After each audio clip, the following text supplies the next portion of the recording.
Hello to everybody all over the world.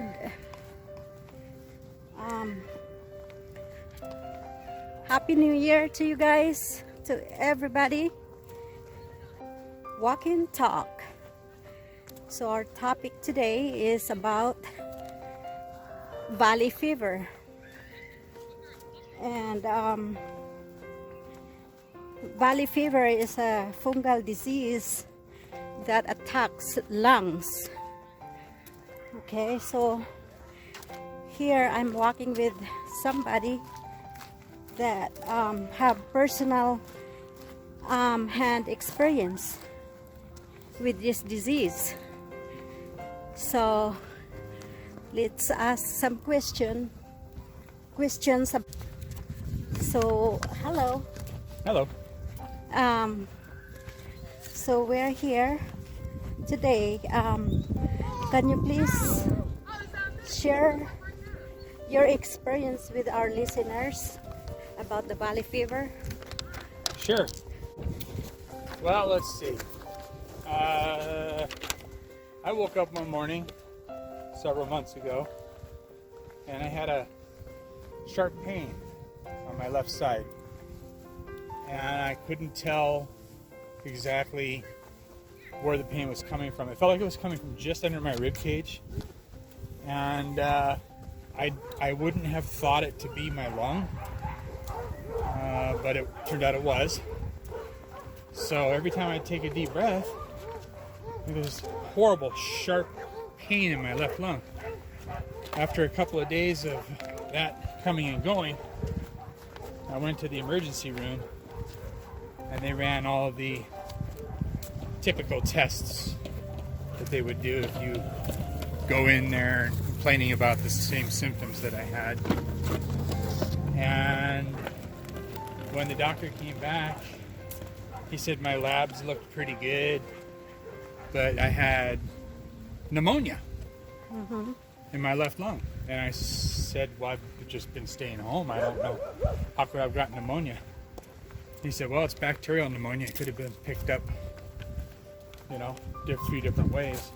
He said, we're going to put you on antibiotics, and you should be feeling better in about a week or so. So I get on antibiotics, and a week goes by. I didn't feel any better. In fact, I felt worse. We went back to the emergency room, and they said that the pneumonia had gotten a little bit worse. And they wanted to try a stronger, different antibiotic. Okay. So they gave me that. And I took that for a week. No improvement. And finally I was getting distraught. I felt horrible. I was stressed out. And I called my primary care physician and made an appointment. So I had the valley fever test done and it came back positive. I had a lot of questions. So I started doing a lot of research on it. Basically it was, what I found out was that it was a fungal disease. And the fungus is found in the soil in what they call endemic areas such as Arizona, New Mexico, Southern California, Utah, several other areas. So what happens is when it gets windy or a storm kicks up, it can lift the spores. So what happens is when it gets windy or a storm kicks up, it can lift the spores, the fungal spores, out of the soil, and the wind can blow it up to 500 miles. Wow. Yeah, and it only takes one spore. You inhale one spore, it gets into your lungs, and it can replicate. And once it replicates, it grows. Now, a person can have valley fever and not know they have it. I had been feeling sick a couple of times in the last 6 months leading up to this episode, I'll call it, of having to go to the emergency room when it got real bad. Okay. So it could be possible that I had it for a little while, or several months. And the doctor that I see, he's a specialist. He's a pulmonologist, Okay. but specializes in valley fever. Okay. And so what happens is these fungus, when they grow in your lung, it causes what they call a nodule. If they find it early, the nodules don't get real big, but if it's left untreated for a while, they can get pretty big. But mine was 4.5 centimeters nodule. Ooh, that's pretty They big, consider isn't that a mass. it? Okay. So most people get about a 4 to 6 millimeter. Mine was 4.5 centimeters. Oh, that's big. It is. Yeah, about 1 3/4 inches, I think I mentioned that. And so they prescribe a medicine at that time. But yeah, it's been quite a trip to recovery. Yeah, can you tell me about what are the symptoms of the valley fever? Symptoms are typical flu-like symptoms where you get the chills, the body aches, a bad cough, pain in your lung, many other, flu-like symptoms. But those are your typical valley fever symptoms. Most typical colds clear up in about a week or so. A cold or a flu would clear up in about a week. But if you're having night sweats, that's one of the biggest symptoms, indicators that it's something a little bit more serious. Night sweats are caused by something that's called eosinophilia, where your eosinophils level in your body gets too high. Oh, And generally that's where the night sweats come from. There are other indicators too. A lot of people get a rash, a valley fever rash. Now, I did not have a rash. In fact, by the time that I went to the doctor, I didn't even have much of a cough. I just had that sharp pain in my left side. just the sharp pain. You think Very sharp pain. I couldn't breathe, sharp pain. were you thinking that you were having a heart attack or something? I was concerned something. I didn't think I was necessarily having a heart attack, but I was concerned that something was wrong with my heart or my lung or something. And at that point, I knew that it wasn't going to go away. It was about 3 days of feeling cruddy. So, Okay. yeah. So, is there a certain diet that you need to follow when you have active valley fever? Yes. In order to cut, you want to have foods that are not inflammatory. Such as? You want to avoid foods like onions. They cause some inflammation. And pineapple. Why Anything pineapple? acidic. Anything that's acidic Okay. can cause inflammation. So yeah, you want to try to stick to green leafy vegetables as much as possible.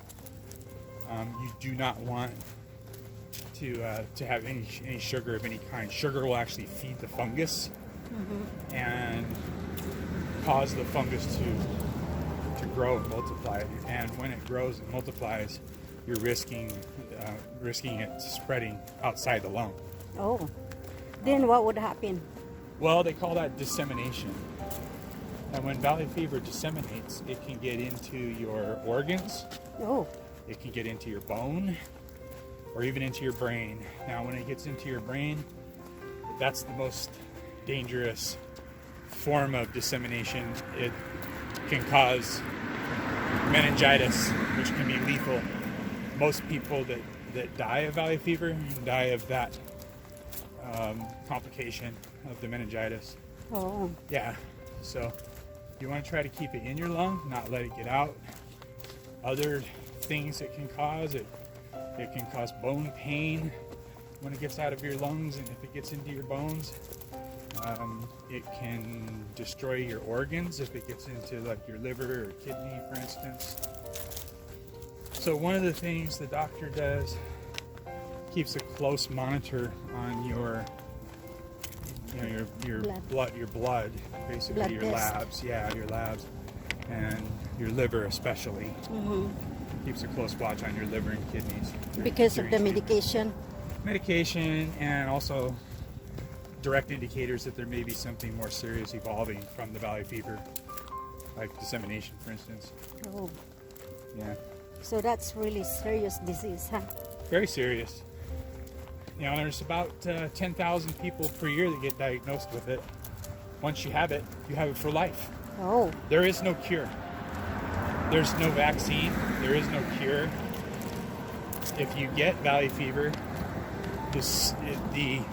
you'll always have the spores in you. They can go dormant. So basically, like remission, like a cancer goes into remission, well, so can valley fever. In cases surgery is needed, like when there are large lung nodules that don't seem to be shrinking in size, if it's a safe, or I should say, if it's a danger to you, they can remove it. Like if you have it in part of your lung where it's near a artery, for instance, then they will want to get it out of there. But in my case, where it's located is in the lower lobe of my lung, and it's not near anything that's going to cause a problem. In fact, I don't really much feel it there, and it is getting a little smaller. It's reduced in size some since I was diagnosed. can you tell us about how often do you see your valley fever specialist? I go there about every 8 weeks, 7 to 8 weeks in between each visit, and he usually has me get retested each time, hoping that the medicine they have me on reduces the severity of it and hopefully get it into remission. Okay. What kind or types of medication are required for this disease? In my case, I have to take an antifungal called fluconazole. There are several different types of antifungal medicine that they can prescribe. The most common one is fluconazole. It has the least amount of side effects, but there are still side effects, pretty much for everyone. It's not really a pleasant medication to be on, but you have to consider the alternative. Okay. What are the vitamin supplements that you should take with valley fever? Vitamin And- C, vitamin D, vitamin B, zinc. But there's also a lot of other natural supplements that you can take. I shouldn't call it a supplement. Natural herbs and roots, such as ginger root and turmeric, and different variables of that. Anti-inflammatory. Yeah, they're anti-inflammatories and immune system boosters. And that's the best thing you can do for your disease, is boost your immune system, Yeah. because you're constantly fighting. A friend of mine taught me about these teas. One of them is a mixture of ginger root, cinnamon bark, turmeric, and lemongrass. That's one of the teas, and all fresh ingredients. You basically cut it all up the way that works best, and steep it in hot water, for boiling water, I should say, for about 30 minutes. Very good tea. When I first started drinking it, I noticed huge relief in inflammation. So it's an anti-inflammatory, it's an immune system booster, all around good health. even if people aren't sick, they should still be drinking turmeric tea if they can. So fresh is better, Absolutely. not the one on the packet. No. The in fact, like they make vitamin supplements that have the turmeric in it, and those supplements also contain a lot of other properties that can or may not be good for you. You know, in fact, Preservatives is one of it, maybe. yeah, just other preservatives and other things that they're mixed with. If you're sick, you definitely want to stick to the fresh ingredients. You make your own. Make your own, yeah. And I drink that 2 cups a day. At least 2 cups, usually one in the morning and one in the late afternoon or early evening. Then, before bedtime, I drink garlic tea every night. And the garlic is basically minced up garlic, chopped up, minced up, fresh every time, and steeped in hot water with a little squeeze of lemon. The lemon kind of makes it taste a little better too. But a little bit of lemon in it, and steep it for about 10 minutes and drink before bed, and that you would be amazed. It relaxes you. Mm-hmm. It relaxes you, it makes you sleepy, and it takes away your inflammation. So if you've got a pain in your shoulder, stiff joints, this garlic tea helps with inflammation. Now I do want to put a disclaimer out there for anybody that wants to try this tea. If you're on any sort of blood thinners, you're going to want to check with your doctor first before you go on a garlic regimen. Yeah, that's a good advice. Yes, because garlic is a natural blood thinner in itself.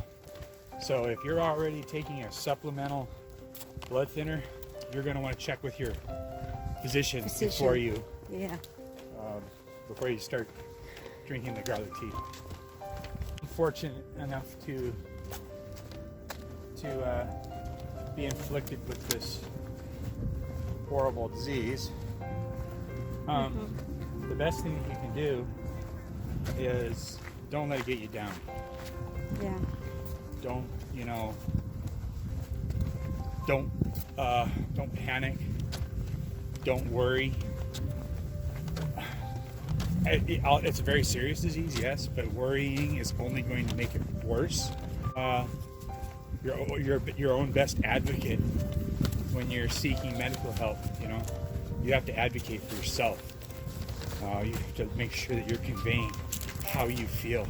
Mm-hmm. Every little joint that might hurt, seriously wrong with you that you didn't know, the doctor might know.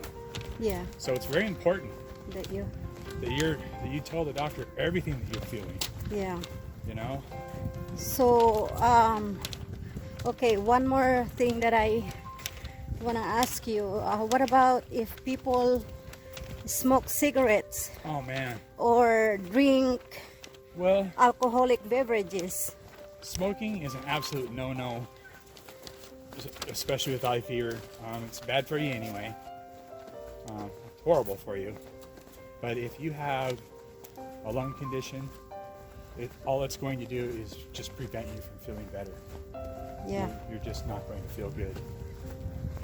So as far as alcohol goes, if you have active valley fever and you're on fluconazole as a medication, for instance. Mm-hmm. Hi, how you doing? Good, doing good. Yes. Enjoy your walk, guys. You too. Me too. If you have active valley fever and you're on fluconazole or one of the other antifungal medicines, those medicines they really work your liver.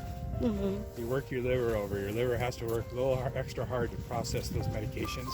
And so if you're drinking alcohol on top of it, it's not good for your liver. Mm-hmm. Okay.